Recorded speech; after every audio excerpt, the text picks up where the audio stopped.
I have a question. You're not excited about Maddie being on Ellen yesterday? I am, but you know what? I was sick, and then I was crazy busy. It's 4 minutes. I know, but I wanted to come. You have to invite me. I can barely get on. I wasn't in the audience. I know, but you don't need to be there. I do. You're the mother. Excuse me, please. She's envious of your kid. She used to talk about us being jealous as moms. I think the tables have turned. You heard her. She didn't watch it because she wanted to be there. She protested it, Melissa. I think she's jealous of your daughter, and I think she's gonna try to hold her back for a while.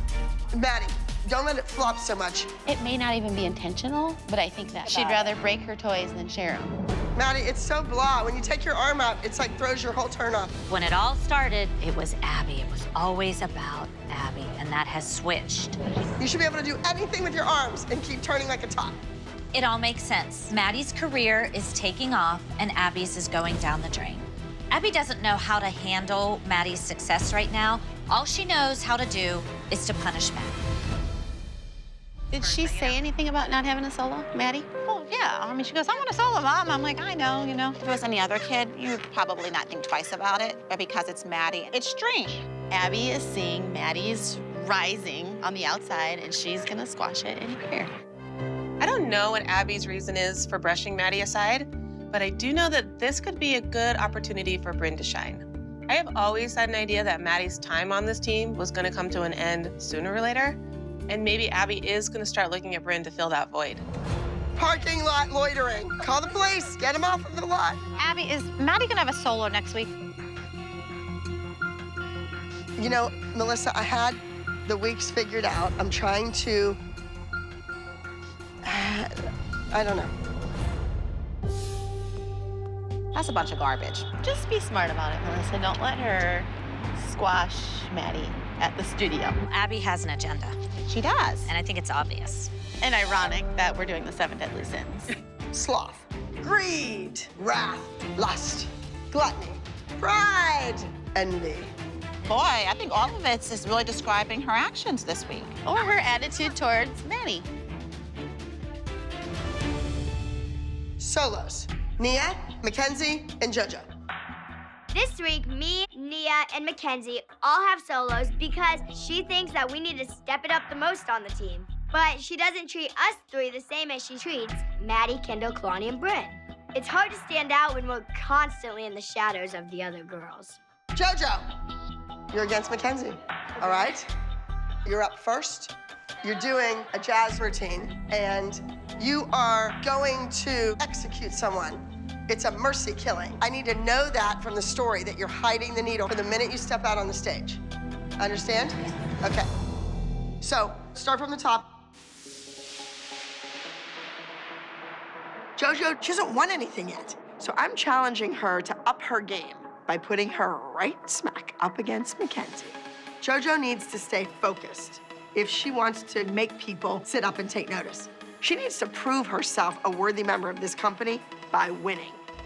Sit down, step, unwind, come on, come on, come on. Hello, I have somewhere I would rather be. Go back down, lift your hips up, lift your hips up, lift your hips up. Slide your legs out straight, and then arch your head up. Okay, that's the end, go. Really, Abby? Abby just rushed through it because she really doesn't care. It's not fair to Jojo. Abby wants to come in here and look like a hero because she showed up. But in all reality, it's the same old stuff, and Abby's completely checked out. If Abby's gonna give 50%, then how can she pull out a win? I miss like the passionate Abby. I miss the Abby that wanted to put in 110% effort. We wanna win, we wanna look good, and I feel like this Abby is just getting by. Okay, so Nia, there's gonna be tough competition in the teen division in San Diego. You know that. You are doing a musical theater dance reminiscent of Money Makes the World Go Round from Cabaret. Think Liza Minnelli. This has to be amazing.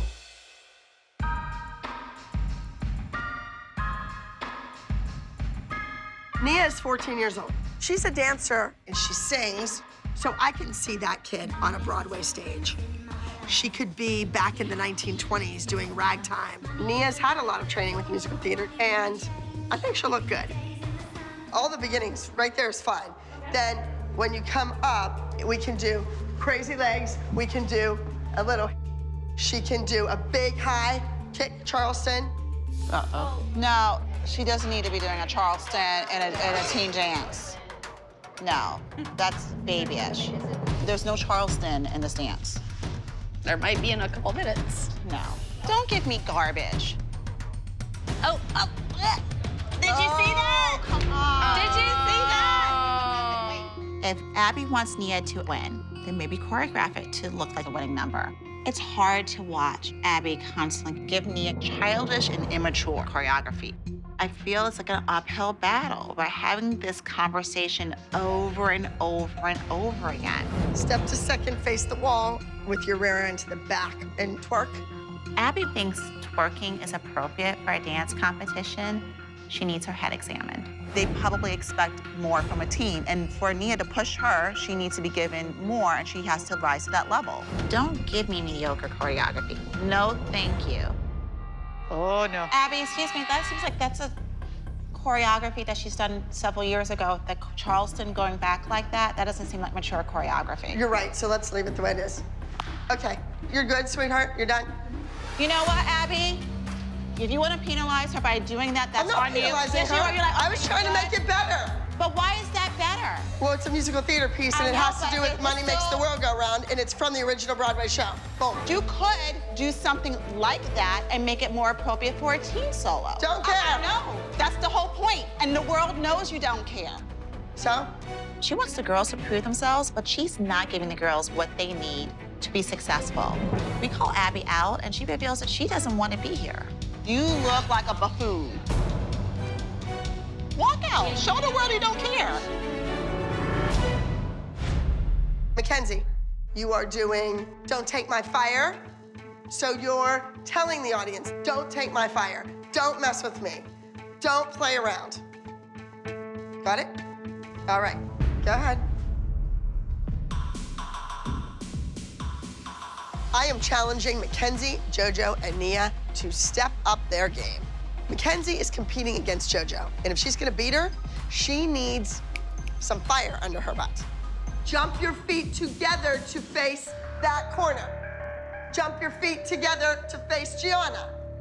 Now jump your feet to a C-zone to that corner. There you go. I'm over this. I think it's ironic that Abby tells McKenzie she needs to step it up when she doesn't even really want to be here anymore. I pay her to teach the girls dance, not just to rush them through their choreography. Honey, jump around the world. You listen and think with your brain. You're wasting my time. If you don't want to be here, don't be here. That's fine. But don't yell at my kids. If she can't control her emotions, I'd rather her not be here with my kids, to be honest with you.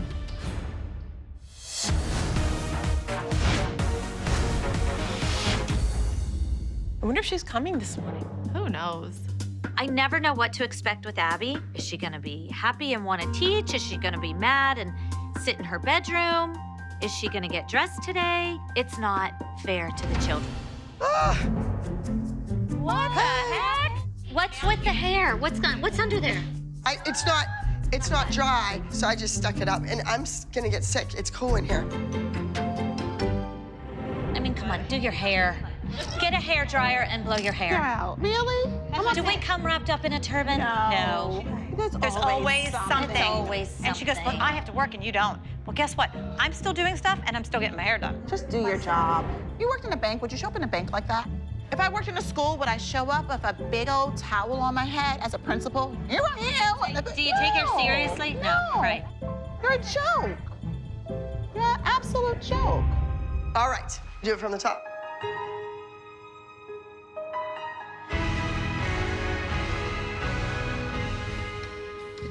This group dance is based on the 7 deadly sins. She wants to talk about our kids having sins. Don't cast the first stone here. All week, Abby has been a total sloth. She is too lazy to come up with an original idea, and she's basically recycled a dance from season 1. She doesn't care to work. That's it. I don't know what your hand's doing behind your head or up or down, Maddie. Bryn, very good. Bryn, you're the newest addition to our family, and yet you're the girl that has it together. Maddie, you're just rushing through. It's not like you're performing it. It's like you're trying to get through the dance today to make sure you know it. That's what it looks like. It looks like nothing, and you're better than that. Maddie was amazing. The dance was beautiful. The kid did it perfect. It wasn't enough. It wasn't enough. Well, maybe things are changing, and I'm sorry if that offends anybody, but My daughter has proved herself. She just booked another job yesterday. So has your daughter? No. I think that Abby thought that as Maddie rose to fame, she was gonna go with her. But now because Maddie has become a bigger celebrity than Abby, maybe it's that Abby is kind of done with Maddie, and she wants Bryn to take her spot. You sit here like, oh, it's all good. You have no idea what probation means. None. Just because she's on probation doesn't make her any less of a dancer. How do you know that? Did you ever ask Abby what probation meant? None. You obviously don't care, or you would have asked. I've got it all figured out. I really don't need your advice.